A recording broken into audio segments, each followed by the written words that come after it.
efforts to intensify security in the troubled northeast as the fight to contain banditry gets tougher. And for the global pandemic, we have new response from the ECOWAS Commission. And this is Panorama of the NTA. We are live in Abuja. I am Tessie Omeri. You're welcome.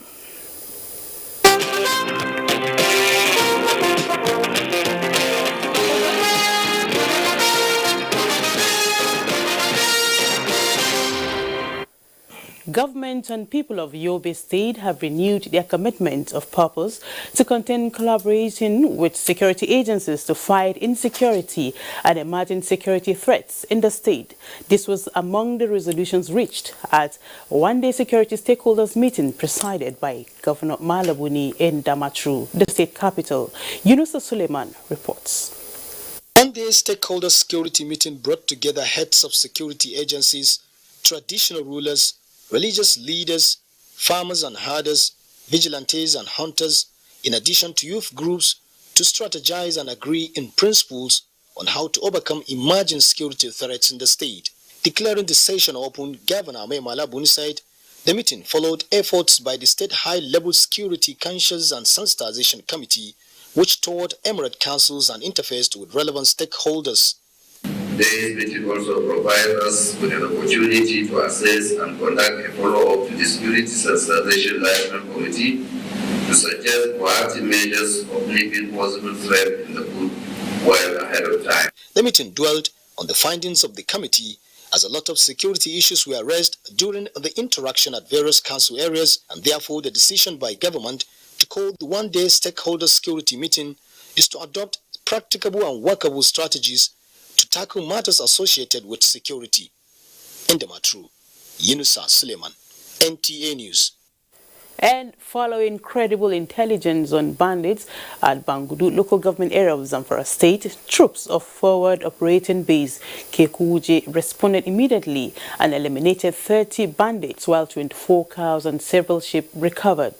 Details of recent operations contained in a statement by the Coordinator of Defense Media Operations, Major General John Enenche, indicate that troops deployed at Maradun also responded swiftly to an information on reprisal attack by bandits at Jambako village in Maradun local government area of Zamfara State, killing 5 in the encounter. Similarly, following a tip-off, 2 suspected bandits collaborators were arrested at Dungum Muazu village in Sabwa local government area of Katsina State. And still talking security, following the successful repelling of a Boko Haram Islamic State of West Africa province ISWAP terrorist attack on Marti with the destruction of 7 gun trucks by combined ground and air operations, the Directorate of Defense Media Operations says the Air Task Force of Operation Lafia Doli has obliterated 6 more gun trucks and eliminated scores of terrorists who were attempting to reinforce their colleagues in the attack. DMO Coordinator Major General Enenche says this occurred on the 9th of 15th January through to the early hours of 16th January 2021 as the Nigerian Air Force helicopter gunships engaged the convoy of ISWAP gun trucks. As they approach Marti axis for reinforcement, the helicopters delivered accurate hits in multiple waves of attack, obliterating no fewer than 6 additional gun trucks, which were seen engulfed in flames across the battle space. Several other terrorists were mopped up in follow-on attacks as helicopter gunships continued to strive the flaming ISWAP elements. And the Inspector General of Police, Muhammad Adamu, has applauded the police Mobile Force 9 Squadron Kanu for repelling attacks on their convoy by bandits, numbering about 100 along the Brendingwari-Funtua highway. A statement by the force says, contrary to unconfirmed reports in sections of the media, the officers successfully repelled the attack and neutralized some of them while some scampered into the bush with gunshot injuries. Regrettably, 4 officers paid the supreme price during the exchange of gunfire, while an officer is still missing. However, The remaining 11 officers, led by their unit commander, successfully recovered the bodies and firearms of their fallen colleagues, while concerted efforts are being intensified to rescue the missing officer. Commiserating with the families of the officers who died in the service of the nation, the IGP assures that their death will not be in vain, noting that the force will not relent in its commitment to ensure that activities of unscrupulous elements in the area and other parts of the country are checked. And away from security, as part of its corporate social responsibility to host communities, the Federal Road Maintenance Agency, FEMA, engaged some individuals in solar installation, converter maintenance and street lighting in Calabar. Ode Alenyo reports that while the training gainfully employed youths in the communities, they are also rejoicing over government installation of street lights aimed at keeping miscreants at bay. For some time now, residents of Calabar have been living in fear and in a seeming state of insecurity, occasioned by high level of activities of hoodlums and other forms of armed banditry. These actions, many say, were due primarily to lack of some basic facilities, such as functional street lights, to expose activities of social miscreants. That narrative is fast changing because the federal government has not only installed functional street lights, but it has also gainfully engaged youth in ventures such as installation of solar-powered street lights.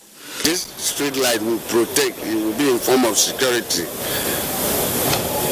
that nobody can tamper with those infrastructure and furniture of the road. We call it install street lights, so that we light up the roads that we maintain, and it helps to take care of the various activities at different locations. This gathering in Calabar attests as participants drawn from the 6 local government areas of the Southern Central District of the state are also being drilled on solar charging control as well as series and parallel charging system. A lot installation, this training, and with the coming of this solar panel of the thing, I am very, very happy. I know how to install street lights now. So now I'm engineer Mrs. Bateso. I'm from Bakassi local government. The federal government's empowerment through the Federal Road Maintenance Agency continues with practical aspects, including road maintenance, which is one of the policy direction of the President Muhammadu Buhari-led administration. In Calabar, Ode Alenyo, NTA News. The rehabilitation of federal roads in Kogi State, subsequently leading to free flow of vehicular movement, has been described as another giant step by the President Muhammadu Buhari administration to improve the socio-economic status of the country. Jacob Sani reports that communities appeal to the federal government to control the activities of security personnel on the federal highways to avoid unnecessary delays. Road users plying the ever-busy Lokoja-Okene Expressway have given the federal government thumbs up for ensuring that traffic congestion often experienced is gradually fading away. Many others who spoke, including commercial vehicle drivers, businessmen, confirmed that they have never had it so good, especially most bad portions which previously caused delays were smoothened for uninterrupted traffic flow. Road from Lokoja to Abuja is good. You discover that quite a number of socio-economic infrastructures, road inclusive, are taking better shapes during this particular administration in this particular country. Vehicles now move very freely through all the nook and crannies of the country today, conscious of the fact that good roads in existence before have now become better in almost all parts of the country. To be sincere, I won't tell you, there are a lot of work going on. Rehabilitating the road, most especially, I'm coming from Okene. If you go to Okene, you see the work. If you go to Mopa Amuro, from Kaba to Mopa Amuro, you see the work is going on there. I've been to all these places before coming. It's very better than before. The road is okay because each time we used to pass before, the road is rather the level goes slow, everything. No, now I thank God. Everything is okay there. The vast federal highways and road intersection from the Mutala Bridge, Jamata, Natako Junction, Ganaja, and Ajaokuta areas experience free traffic flow as traveling from north, south, west, and east of the country to other from the seat of central government in Abuja was without tears. The remediation work is now completed on one part of Jamata Bridge, while the Abuja, Lokoja, Okene Road and Okene Bypass are motorable with several intersections now repaired. Jacob Sani, NT News. And the people of Gombe State are happy to see projects of the combined efforts of the state and federal governments being steadily executed in the state. Emmanuel Akila reports that this was indicated by chairs of the benefiting communities who received Governor Muhammad Inuwa Yahaya on inspection of the projects. Township road projects in the state capital are in steady progress. Therefore, the government is turning attention to the suburbs for uniform development. The works include gully erosion control that have taken severe dimensions, which are being handled by concerted efforts of the state and federal governments, having attracted helping hands of the World Bank. The problems are already causing difficulties to residents, especially Gombe State University community. In Malangina, the locals are happy with the health center under construction. Therefore, welcome the governor's entourage with cheers. In Wurojuli, it is not only the roads construction and tackling menace of gully erosion, but also a skills acquisition center is underway. Another project of synergy by the state and federal governments under the sustainable development goals targeted at a better life for the people. We have projects virtually in all the local governments of the state. The whole world is faced by economic downturn as a result of COVID. Notwithstanding, we are working and we shall continue to work and we shall deliver in all aspects of human endeavor. The cheers by the beneficiaries signal the promised change on the horizon in Gombe. Emmanuel Akila, NTA News. The National Commission for Museums and Monuments has signed a memorandum of understanding with the Olaya family to put an end to all lawsuits concerning the demolition of the National Monument Iloja Bar in Lagos. The epoch-making ceremony was witnessed by Adeola Kani Akere. Iloja Bar, originally known as Casa de Fernandes Restaurant and Bar, was built by the Fernandes family of Brazil in 1855 and later sold to Alfred Omolana Olaya in 1933. The building, after 100 years, was declared a national monument in 1956. This historic Brazilian-style architecture was demolished by some family members and developers to the consternation of the Commission. Director General of the National Commission for Museums and Monuments, at the signing of the Memorandum of Understanding, said it is a criminal offense for anyone to demolish a national monument. He appealed to Nigerians to protect monuments in their localities. So Lagos is a developing city, so therefore I think we need to have a modern edifice there. So unknowingly, of the consequences, they went and brought this place down. Representatives of the Olaya family and former Lagos State Commissioner for Physical Planning and Urban Development described the event as the right step in the right direction. We thank God that we have come to this stage, and I think what they were saying that we are supposed to suffer consequences, and I think that this thing has been waived off, because of this signing of this MOU. First thing is that it is a plus for both sides.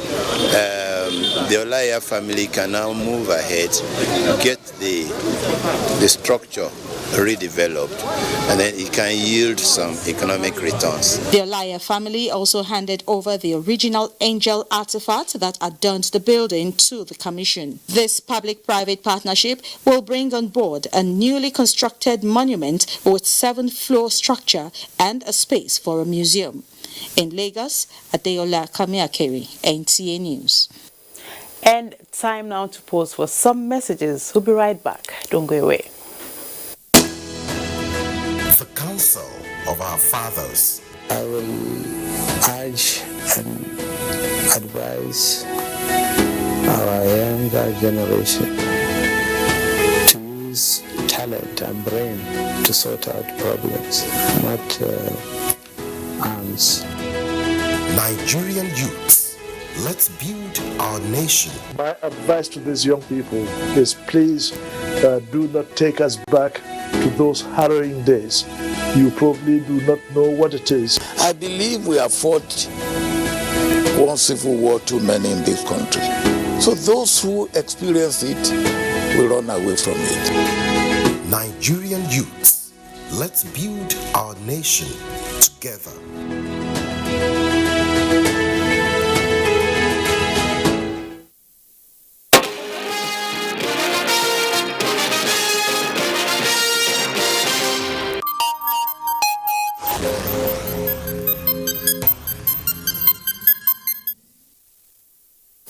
Thank you for staying tuned. Now to update on COVID-19. 1,444 new infections of COVID-19 have been recorded in 20 states and the FCT. In the figures released by NCDC, Lagos State tops the list with 901, followed by Plateau with 136. Then Kaduna with 57, while FCT has 54 new cases. Other states are Ebonyi 53, Akwa Ibom 52, Nasarawa 32, Osun 29, Ogun 28, while Imo and Oyo states have 16 each. 15 in Edo, 14 in Kano, 10 in Rivers, 7 in Ekiti, and 6 in Borno, 5 in Abia. Benue and Yobe states have 4 new cases each, Kebbi 3, while Nasarawa or Anambra state has 2 new infections. So far, Nigeria has 110,387 confirmed cases, with 89,317 patients treated and discharged, while 1,435 died of the virus.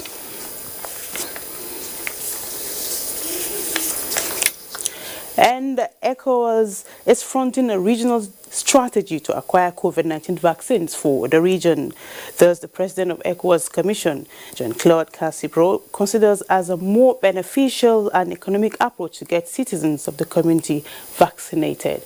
Onenge Fineface reports. There is a global scramble for vaccines against the ravaging coronavirus pandemic. The United States, China, and some countries in Europe have already begun vaccination of their citizens, and African countries are in a hurry to get doses as well. In a presentation to plenary at the ongoing ordinary session of the ECOWAS Parliament, President of the ECOWAS Commission, Jean-Claude Cassibro, says a united front to get the vaccine is the best option for the region. Is to see how we can together collectively work to address the issue of the vaccine. Because if we do it collectively, we can have better price. Because they'll be buying instead of for each member country trying to buy for a population of 8, 5, 10, 15, 20 million, buy together for over 300 million, population size of 300 million. Members of Parliament want improved funding for the West Africa Health Organization to effectively execute the task of regional vaccination against COVID-19. You cannot have investments. You cannot take care of education and agriculture, food security, if we do not prioritize expenditure on health.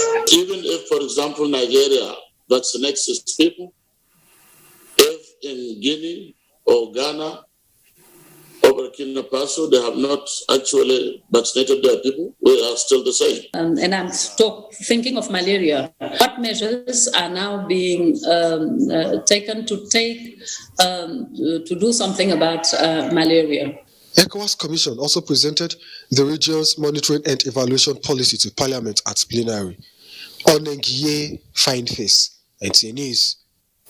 And contact tracing has commenced at the Lagos State University College of Medicine as 3 of its students tested positive for COVID-19, leading the authority to immediately close all hostel facilities. Annie Daniels reports that the situation, however, did not affect activities at the Lagos State University Teaching Hospital. The confusion that followed the announcement that 3 students of the Lagos State University College of Medicine have tested positive for COVID-19 could be imagined. But on a visit to the college after the development, the environment was calm as the hostels have been vacated as ordered by the management.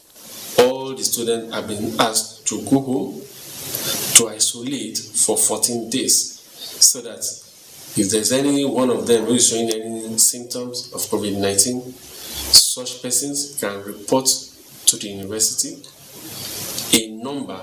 A phone number has been made available to all the students to call. The coordinator, Center for Information, Press and Public Relations, Lagos State University, Ademola Adekoya, said the decision was made to curtail the spread of the virus.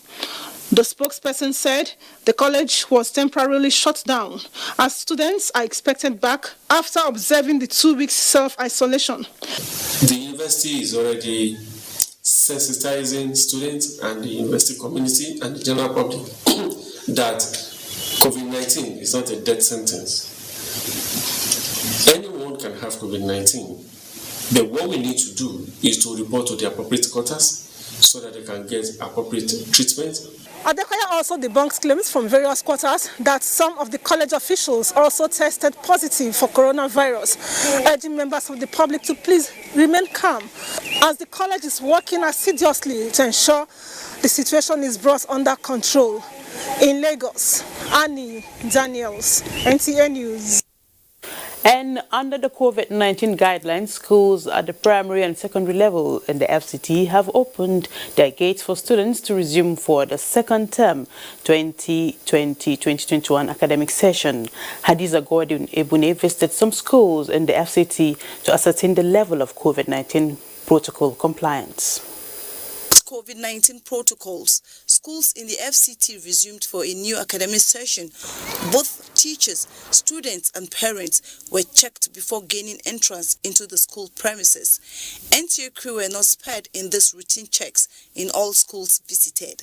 We are briefing the teachers. Social distance is being observed, and you see our children with face masks. There's a teacher at all points when they're coming to make the work easier for them. They put their face mask as they compulsory, it's a must. So everything will be everything for the COVID-19 or NCDC protocol is being observed in this school.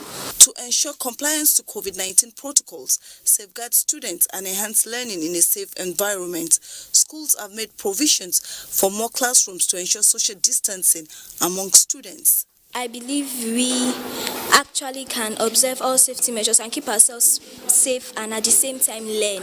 There are hand washing equipment at very strategic places in the school. It is something that has just come into place, so we have to adopt, we have to adjust to it because we have to take necessary care so that we will not be involved in any harm that will come to us. We will separate us social distancing because of the COVID-19. When we enter, they check our body temperature, then we wash our hands and sanitize it. Authorities say everyone will be carried along to ensure a coronavirus-free learning environment. Hadiza Godwin Ebune, NTA News. And on sports, Nigeria's Golden Eaglets target WAFU B Under-17 tournament trophy in the final match slated for 8 p.m. tonight. Ayo Deji Makinde has this and more on Sports Brief.